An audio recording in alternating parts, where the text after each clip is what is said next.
Khan. Shalom. I want to give all praises to Yahweh, Bahasham, Yahweh Shai, Bahasham, Ha, Rocha, Kodash, Ma'amah.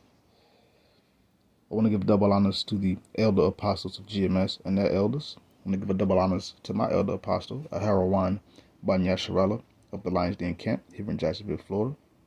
Also, Shalom to the sincere Akim, pushing his truth and sincerity around the four corners of this earth.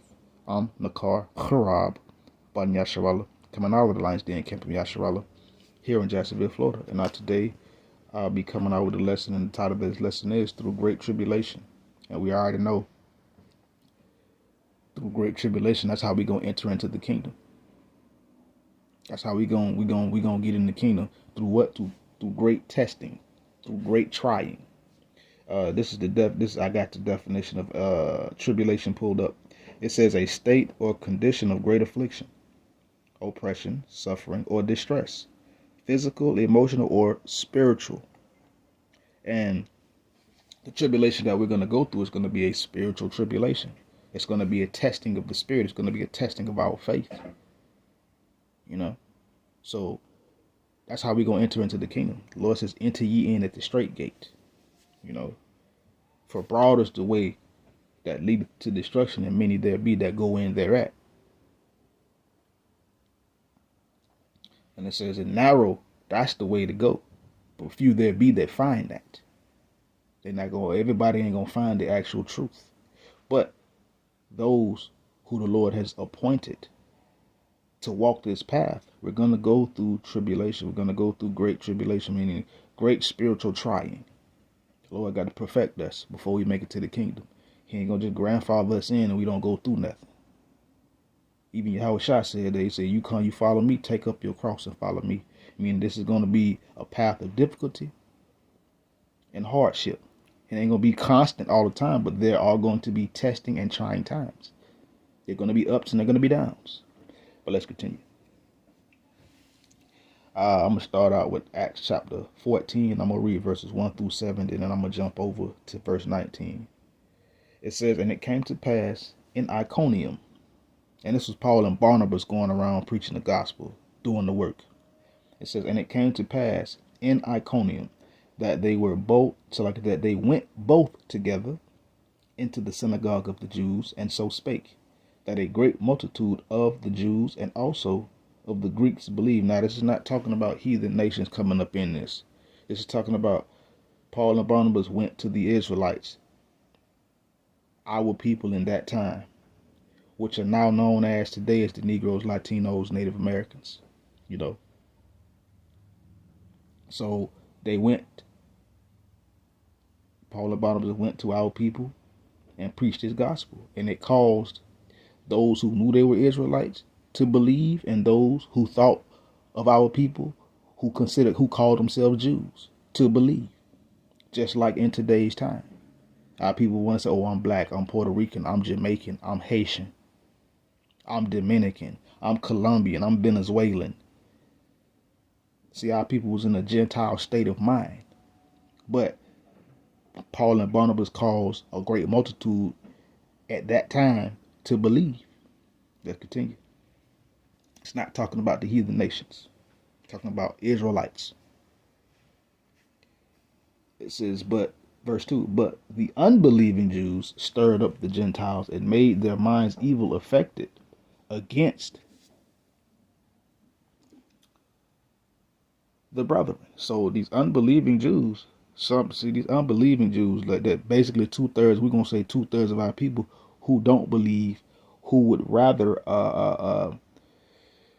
deal with the philosophies and the traditions and the beliefs of man-made stuff. They would rather believe that. They would rather believe false religion and all that stuff. But they stirred up these same ones that didn't believe. They stirred up the Gentiles, meaning of our people that were not didn't consider themselves Israelites, or maybe didn't even know that they were Israelites. They stirred them up and caused their mind to be evil affected against the brethren, evil affected against Paul and Barnabas for preaching the word, and that's part of our tribulation. Meaning people having a problem with us speaking this word, speaking this truth, going out in the highways and the byways. But let's continue. It says, long time therefore abode they, speaking boldly in the Lord, which gave testimony unto the word of his grace, and granted signs and wonders to be done by their own hands. So Paul and Barnabas spoke boldly in the name of the Lord, for the Lord stood up strongly, stiffly. Second Esdras, who are these men? It says Esdras, he began to commend these men who stood so stiffly for the name of the Lord, and also Wisdom of Solomon, chapter 1. Not chapter 1, verse 5. Chapter 5, verse 1, Salakia. When it says, and the righteous man shall stand in great boldness before the face of such as afflicted him. Yeah, that's what Paul and Barnabas was doing. But in that, they spoke boldly in the name of the Lord. They gave testimony of his words and what happened, and they also performed miracles themselves. Verse 4, it says, but the multitude of the city was divided, and part held with the Jews and part with the apostles. So the city was divided.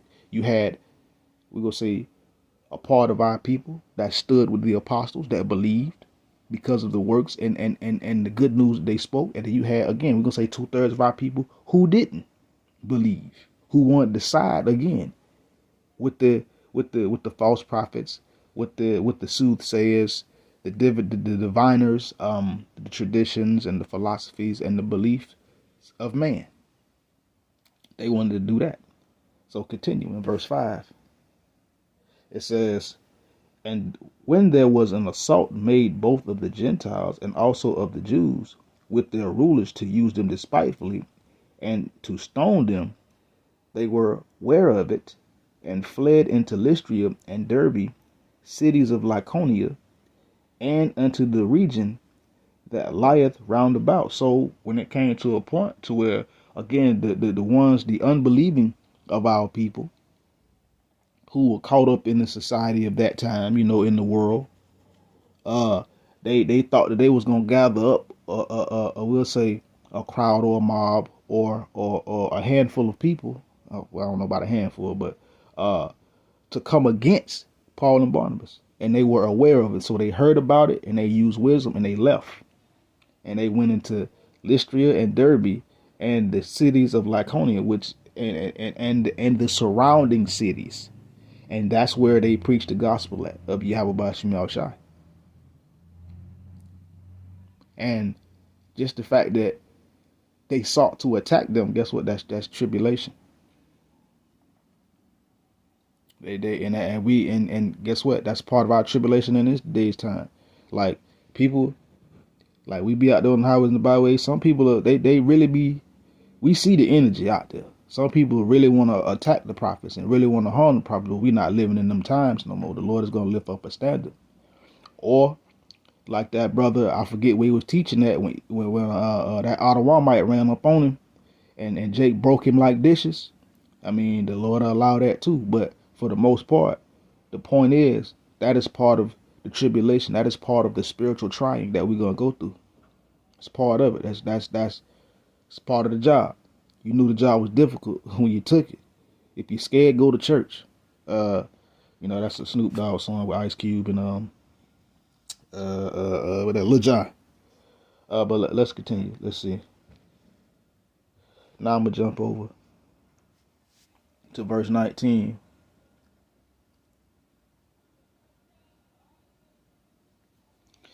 It says here, and there came thither certain Jews from Antioch and Iconium who persuaded the people, and having stoned Paul, drew him out of the city, supposing that he had been dead. So again, these same unbelieving Jews of our people, we're gonna say 2/3. We understand 2/3 a little better. They came from Antioch and Iconium and was persuading people, trying to get people. Well, they weren't trying; they was persuading people, causing people to follow them. And within that, they even had Paul stoned and thrown him out the city, but thought he was dead. Guess what? That was a tribulation. Paul had to go through that. But let's continue. Verse 20. It says, howbeit as the disciples stood round about him, he rose up and came into the city, and the next day he departed with Barnabas to Derbe. So they thought he was dead, but the disciples came through, probably healed him, and he got up and left and went into the city the next day and departed with Barnabas to Derbe while still doing the work. But that was tribulation. Real quick, let's go to Matthew. This is 24. Matthew 24. Not 26, 24. Thank you. This is Matthew chapter 24, verse 9. It says, then shall they deliver you up to be afflicted, and shall kill you, and ye shall be hated of all nations for my name's sake. So it's going to get to a point to where, because we speak this truth and we know this, we speak the words of Yahweh Bashim Shai, this is part of affliction, tribulation. It says, then shall they deliver you up to be afflicted, and shall kill you. So some brothers are going to be martyrs for Yahweh Bashim Shai, but other brothers, the Lord might put them in a tight situation, a serious situation. But guess what? That's tribulation. That's how we're going to enter into the kingdom. Because you got to think, people going to be trying to get us arrested and all. It has already happened before. You know, I'm pretty sure plenty of Akim have been out on the streets around the four corners of the earth and preaching this word. And some old sneaky snake, either wicked Jake or stupid Edomite hiding off in the cut somewhere, calling the police. And what happened? Nothing happens. Or sometimes a brother may be arrested. You know what I'm saying? But again, that's part of the tribulation. That's part of the testing of Yahweh Bashim Shai.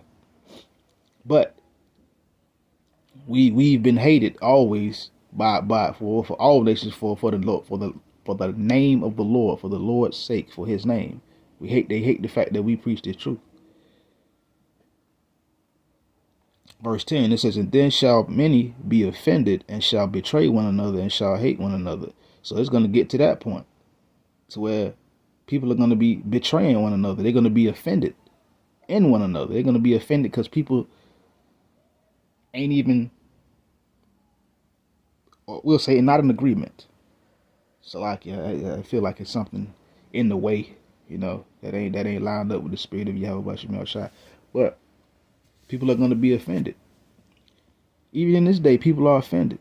People betray one another. They find out that you, let's say, sometimes, you know, you have family, they want to act weird. People want to act weird. They find out that you really stand for the Lord. What happened? They get offended in that. And at some point, people are going to betray you or try to betray you. But that's part of the tribulation.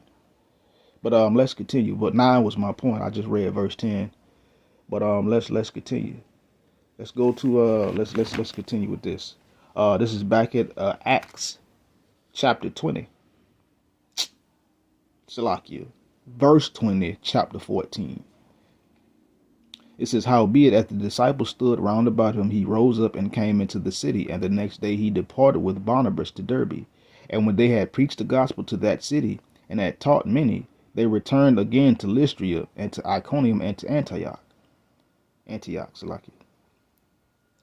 Verse 22, it says, confirming the souls of the disciples, and exhorting them to continue in the faith, and that we must through much tribulation enter into the kingdom of Yahweh. So a time of stress, distress, you know, or emotional trying, not emotional, but spiritual trying. That's how we're going to enter into the kingdom. Real quick, where we at? Let's go to 2 Corinthians chapter 7, verse 9.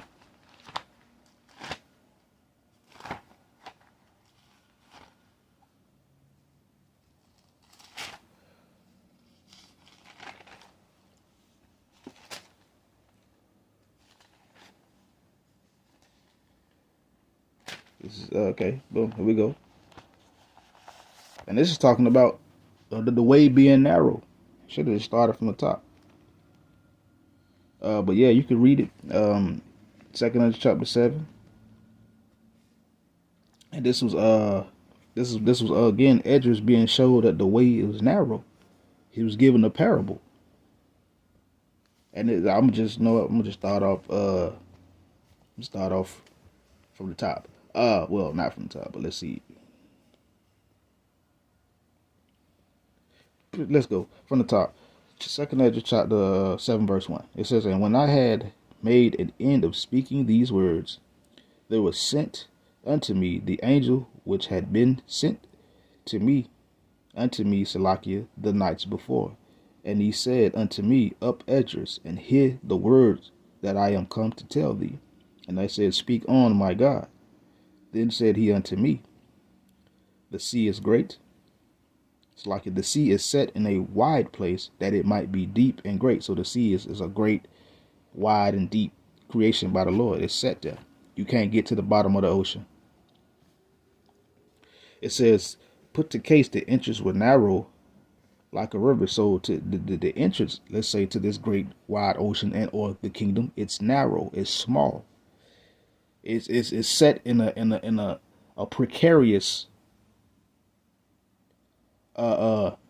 way. It says, "Who then could go into the sea and look upon it to rule it, if he went not through the narrow?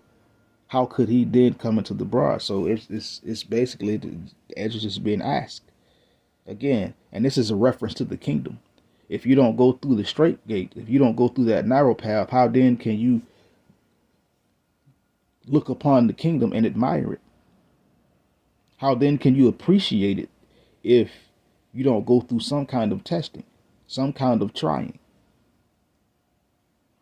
If you don't go through the way that you're supposed to go, how then can you enjoy it? But let's continue. Verse 6, it says, "There is also another thing. A city is builded and set upon a broad field, and is full of all good things. The entrance thereof is narrow, and set in a dangerous place to fall, as if there were a fire on the right hand, and on the left a deep water." So the entrance to the kingdom is a narrow thing. It is set in a dangerous place, a very precarious place, a path of tribulation, spiritual testing. Like if there were a fire on the right and on the hand, and a left, and a water on the foot, and on the left a deep water. Salaki, man, there's got to be some kind of spiritual interference going on, bro. You can tell when people don't line up with the spirit, bro. They get in your way. But anyways, let's continue. God damn, I don't be stuttering like this. But anyways, the entrance of the kingdom is narrow. It is set in a dangerous place to fall. Meaning you have to go through that small path of tribulation. It will say a consuming fire on the right hand and a deep abyss of water on the left. And if you fall into either, guess what happens? You don't make it. That's the danger. That's the tribulation. You got to go through it. It says, "And only one path between them both, even between the fire and the water, so small that there could but one man go there at a time." So this path of Yahweh Shem Shai is narrow.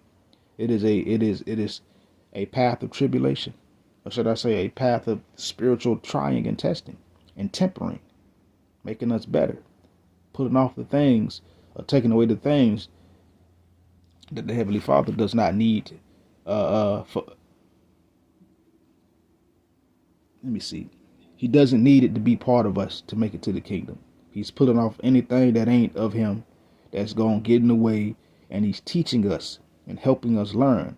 And this is how we are learning, through tribulation. Not saying the Lord is always on our behinds all the time, but we do go through testing times, trying times. We do go through some. I don't think that's a word, so I'm not gonna say that. But we go through tribulation from time to time, whether it be light, heavy, at least to us, But let's continue. Verse 9. It says, "If this city were now giving unto a man for an inheritance, if he never shall pass the danger set before it, how shall he receive his inheritance? So if you don't go through the testing, if you don't go through the tempering, how then can we inherit the kingdom? How then can we go and make it in the kingdom? Well, the Lord ain't said nowhere where he's gonna grandfather you in. Where you like, oh, you come to serve me, you just sit back and coast into the kingdom. No, the Lord said you're gonna get tested. You're gonna get challenged. And that is part of the tribulation. Through great tribulation, that's how we gonna make it into the kingdom, as it said in Acts chapter 14, verse 22. That's how we gonna make it into the kingdom. And again, 2nd Esdras chapter 7, if we don't go through the straight gate, we don't go through the straight way, how then can we look upon and make it to the kingdom? If we don't go through the testing, we don't go through the trying, how we gonna get it? Let's continue. Matthew chapter 10.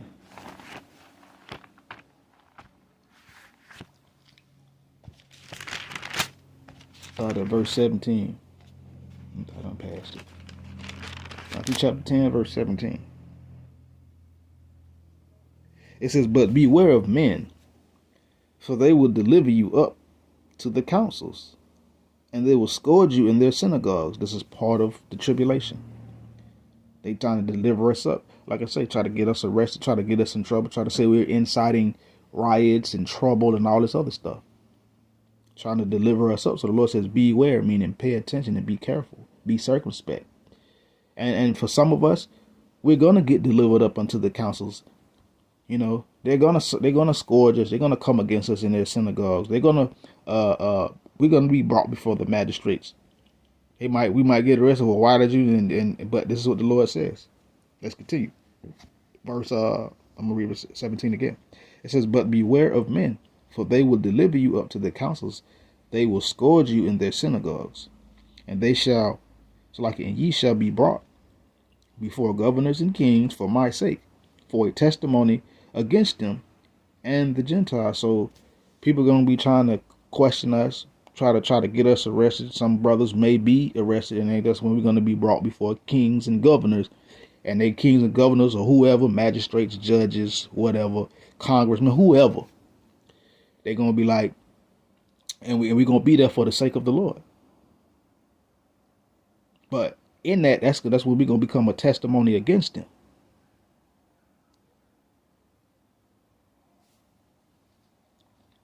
And for those of our people who who are part of this, we'll say the unbelieving of our people who prefer this society and the power structure. But at that moment, that's when that's going to be what we speak is going to be a testimony against them. But it's tribulation for us, the men of the Lord. It's a trying time for us. It's a spiritual. It's spiritual strengthening for us. It says, but when they shall deliver you up, take no thought how or what ye shall speak, for it shall be given you in that same hour what ye shall speak. So the Lord tell us when that happens, don't worry, because I'm going to put the words in your mouth to speak.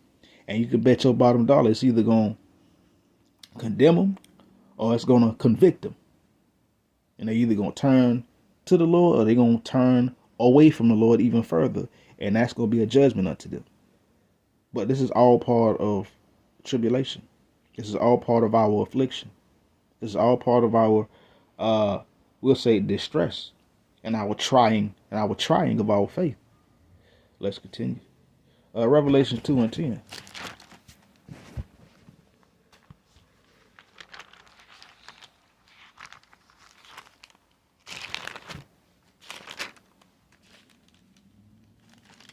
This is Revelation chapter 2, verse 10.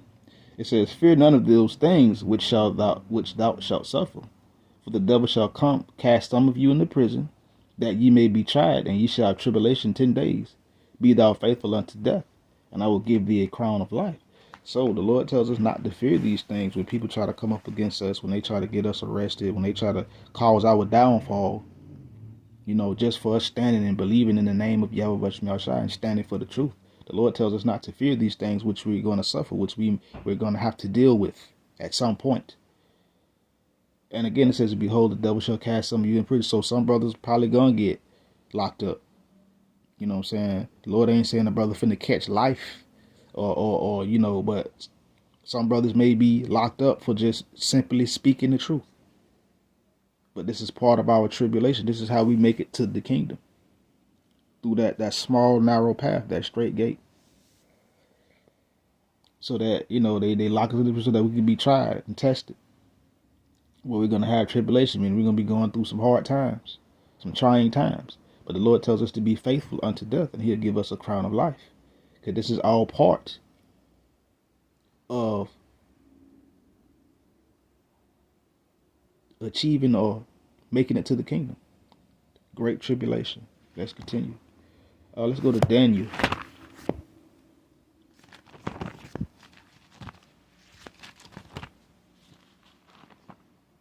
Chapter 12.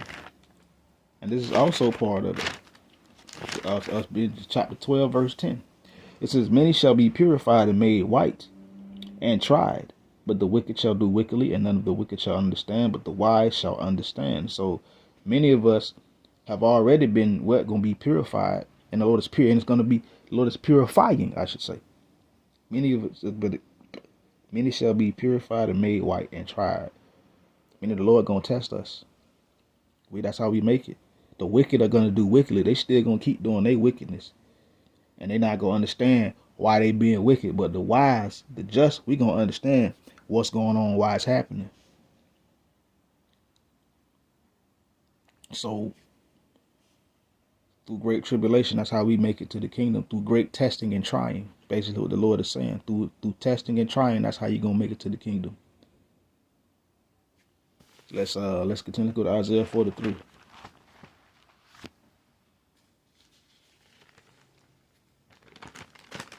Verse 2. It says, when thou passest through the waters, I will be with thee. And through the rivers, they shall not overflow thee. When thou walkest through the fire, thou shalt not be burnt, neither shall the flame kindle upon thee. So again, this is the Lord comforting his people with the promises. The Lord saying, he basically saying, though you going through these trials and tribulations, I'm going to be there with you. I'm going to be there protecting you. I'm going to keep you from anything that's detrimental, but you still going to have to go through that testing. I'm not going to allow anything to happen to you that you cannot withstand. But when it comes down to it, anything that is highly detrimental, that is really set up to destroy you, it's not going to come to you. It ain't going to even get near you. I'm going to protect you. So the Lord, even in our tribulation, the Lord still is going to protect us. But that trying though, that's part of it. We might be in, we going to be protected and simultaneously tried by the Lord as well. But he going to protect us. He ain't going to let us go off the deep end. But we going to get some testing though. And it ain't going to be comfortable. But when we make it to the kingdom, it's going to be all worth it. When we think back, it's going to be all worth it. Matthew 24, last point.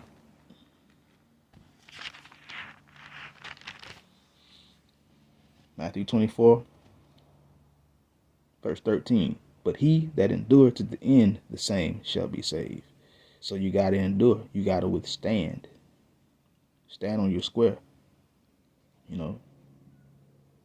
And in that, you'll receive the salvation of Yahweh B'Shem Yahushai. And with that, Shalom.